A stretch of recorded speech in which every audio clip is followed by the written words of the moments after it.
خداوند پاتون نگرفته دستتون نیکو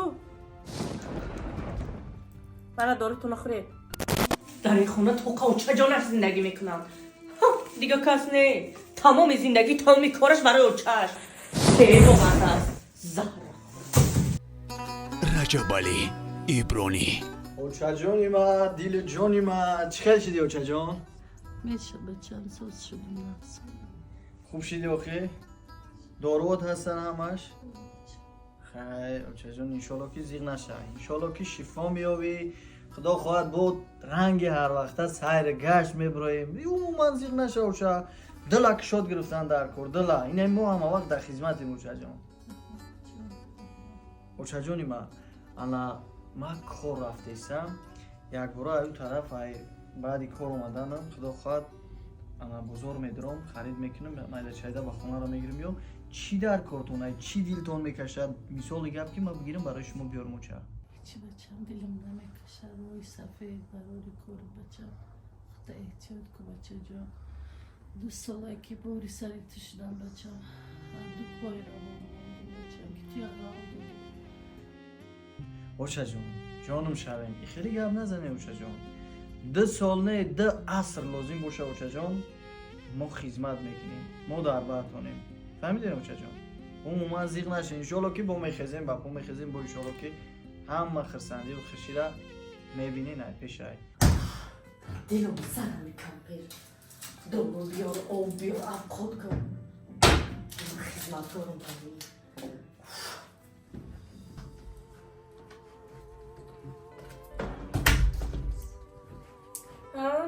بچه جانتون چیزا کس کردید با گولی بزرگ خورد خداوند پاتون نگرفته دستتون نیکو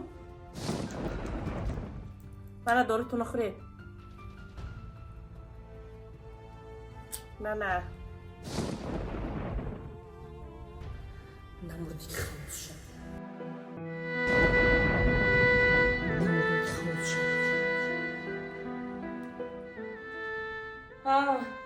ابیده چی تیار کنم رئیسا هیچ نکرد یا چیزم تیار کرده نیستم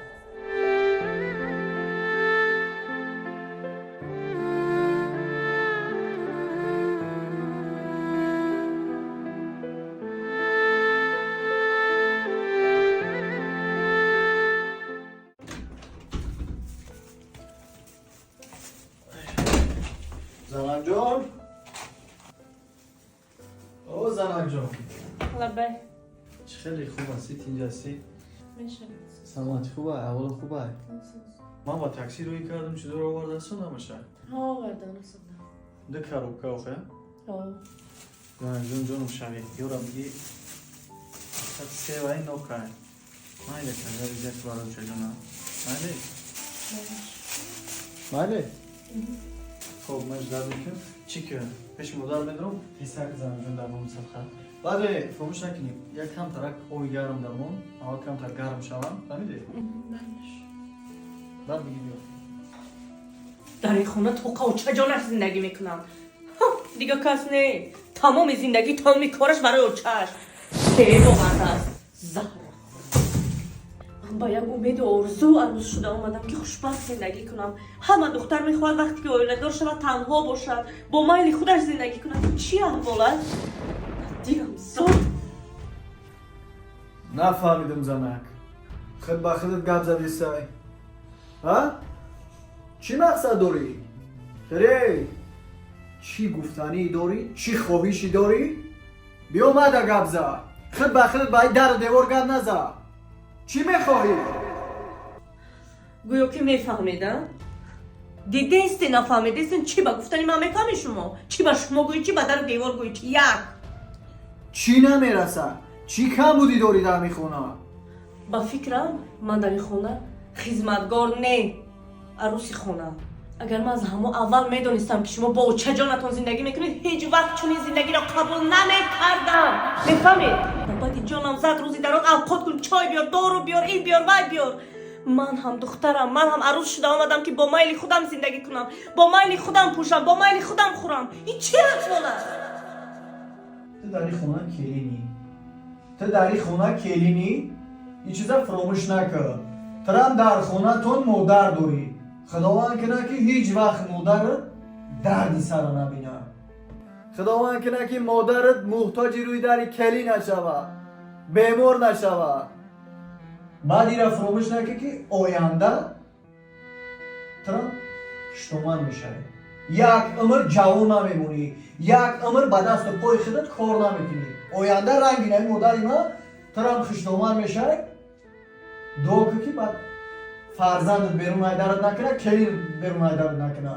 برای همین این روز حرکت که کوشش که صبر که طاقت که دعا بگی که بگه آینده‌ت خوب شود. فهمیدی؟ خیلی بربر نکن. چیزی که گفتم همون را اجرا کن. گپی زیادتی نزماده. السلام علیکم اوچه جانی ما، دیر جانی ما. رو یگانه گفتم، چراغی خانه گفتم. چه خیلی اوچه جان؟ همه خوب، همه تینج؟ خراک خوردی؟ اوچه جان همین کتا بخور. فهمیدی اوچه؟ چی او خودید میفورد گفتی هم گفت چی شرینید میفورد، میواد میفورد، چی چیز میفورد؟ کلین در خدمته. میگیره و مدا میکنه. فهمیدی اوچه جان؟ زنک بیار آخی همون سیوره. اون سیو گفتگی موچه جان گرم کنم میگیرم میارم.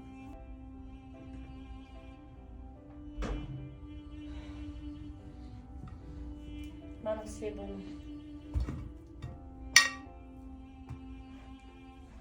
بزنه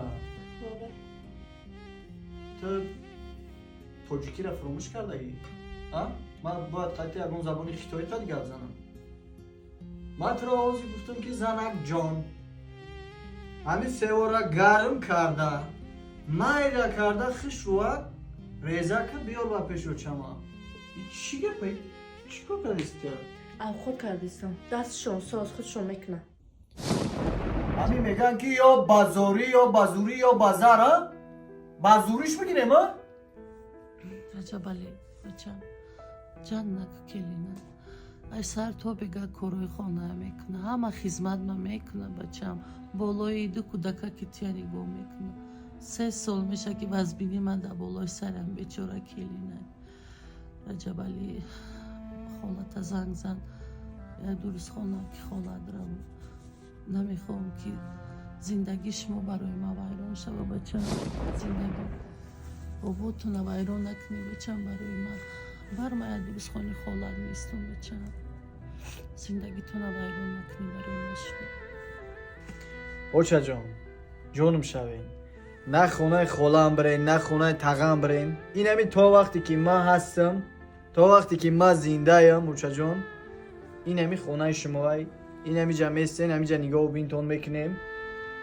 شما در وقت اوچه جان ما را در کوچه نپرتفتین، ما را در پشت در نپرتفتین که امروز ما شما را بیرون در کنیم، امروز یک کسی دیگه شما را نگاه و بین کنه. میفهمین اوچه جان؟ 2 سال 3 سال نه 100 سال که باشه اوچه جان نگاه و بینتون میکنیم. کدام میده که همین خانه معقول نیست، زندگی در همین خانه معقول نیست، شرایط همین خانه معقول نیست. آنها درک شده میتونه که خیلی جان گفته رامده بروه. لازم باشه نمی معقولت نباشه من خدا میبرمت. فهمیدی؟